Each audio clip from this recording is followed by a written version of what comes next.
L'action Agir ensemble pour l'accès au droit repose sur un partenariat fort entre le CCAS de Bourg-en-Bresse, le Conseil départemental de l'Ain et la CAF de l'Ain.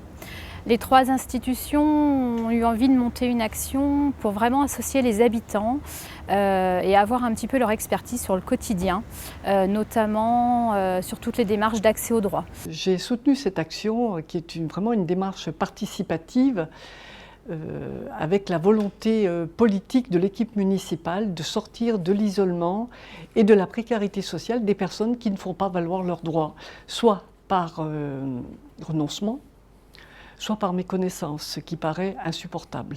C'est pourquoi, depuis maintenant 2010, il existe cette action sur le territoire de la ville de Bourg.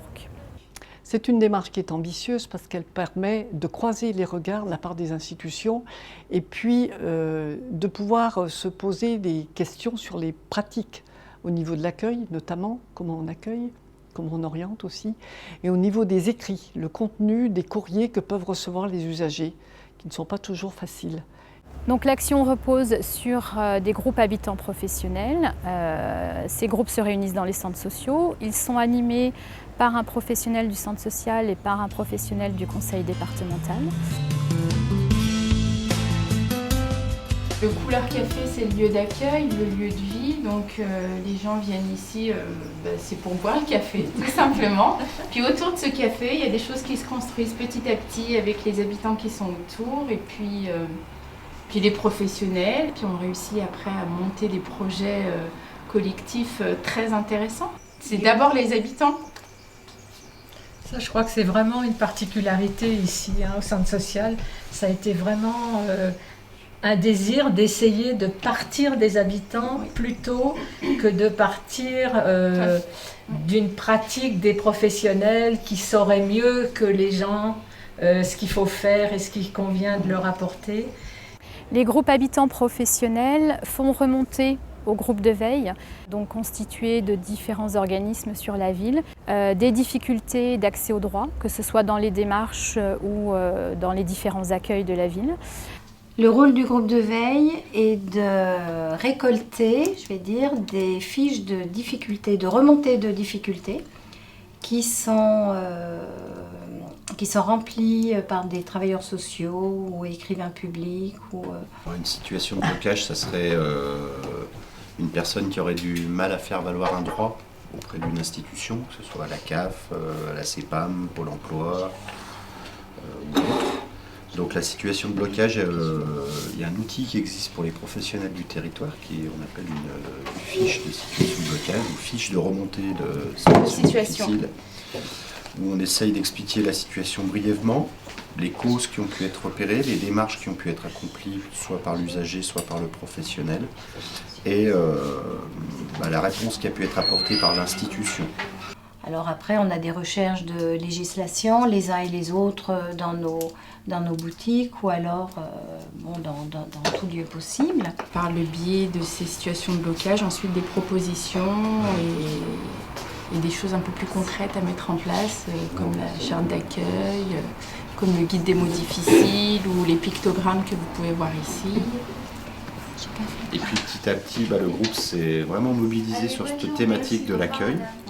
Et puis à essayer de donner ses propres définitions de l'accueil réussi. Il y a un moment, il faut arrêter. Parce qu'on n'est pas non plus, les gens ne sont pas là pour faire des ping-pong. Hein.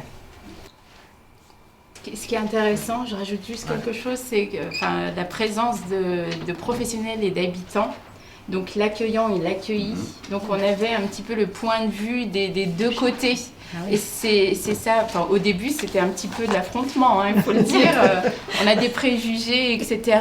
Et au fil des séances, au fil du travail, on a vraiment un lien qui s'est créé entre habitants et professionnels. Cette idée de l'accueil quand même, donc d'écoute, parce que l'accueil ça veut dire je t'écoute, je te donne le temps d'avoir qui est le temps, tu as le temps de t'exprimer. C'est pas que des groupes de professionnels de la parole. Une autre suite qu'il peut y avoir, c'est la foire aux questions. Donc on a mis en place il y a 2 ans maintenant une foire aux questions sur le site de la ville de Bourg. On s'appuie sur les fiches que nous avons au fur et à mesure Si je prends l'exemple d'une allocation adulte handicapé, on a une rubrique handicap. Et dans la rubrique handicap, la question c'est que faire en cas d'hospitalisation. Et du coup, on prévient les personnes qu'il est important de prévenir la CAF, etc. Après avoir analysé les situations, le groupe de veille peut, à partir de différents outils, agir sur les difficultés. Soit il fait un retour collectif aux travailleurs sociaux pour leur donner des repères et des points de vigilance sur des démarches. Soit il peut interpeller le partenariat interorganisme. L'action regroupant plusieurs niveaux d'intervention, soit au niveau local avec les groupes habitants professionnels et le groupe de veille et à un échelon départemental, le partenariat interorganisme. Les institutions ont mis en place une coordination technique de cette action où sont présents les représentants des institutions et les responsables des centres sociaux. Je participe à l'action Agir ensemble pour l'accès aux droits, à la coordination technique de cette action, c'est-à-dire que je suis finalement la cheville ouvrière entre le terrain et la direction, puisque finalement dans cette action c'est un aller et retour de ce qui se travaille avec les habitants et ensuite de ce que la direction doit travailler avec les autres partenaires. Donc au niveau de la maison départementale de la solidarité, on est impliqué dans l'action à différents échelons, c'est-à-dire que les travailleurs sociaux en polyvalence de secteur font partie des groupes de territoire, alors soit en tant qu'animateurs, soit en tant que participants aux côtés des habitants pour pouvoir travailler sur des thématiques. C'est comme ça que pour le coup a pu naître l'illustration des proverbes de Qu'est-ce qu'un bon accueil, parce que l'accès au droit ça passe déjà par le sentiment d'être bien accueilli. Ça a pu donner lieu à la mise en place d'un guide des mots difficiles. Une des réalisations concrètes de la coordination technique est la mise en place d'un réseau de premiers accueillants.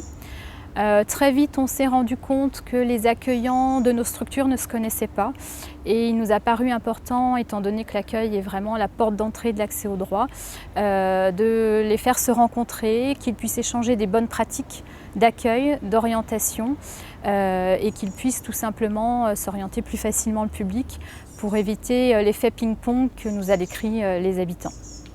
Le CCAS de la ville de Bourg-en-Bresse, dans cette action, a été le moteur de cette action, puisque la coordination lui a été confiée, en accord avec le conseil départemental et la caisse d'allocation familiale.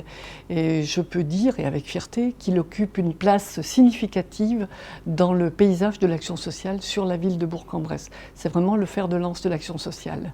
Il nous reste à travailler une thématique que nous avons déjà abordé au cours de l'année 2016, c'est la fracture numérique, parce qu'on sait combien maintenant les usagers sont amenés à utiliser le numérique. C'est une avancée considérable, mais ça peut aussi parfois creuser des fossés entre ceux qui savent et ceux qui ne savent pas, et ceux qui peuvent et ceux qui ne peuvent pas. Et donc il faudra les accompagner et veiller à ce que personne ne reste sur le bord du chemin par rapport à ça.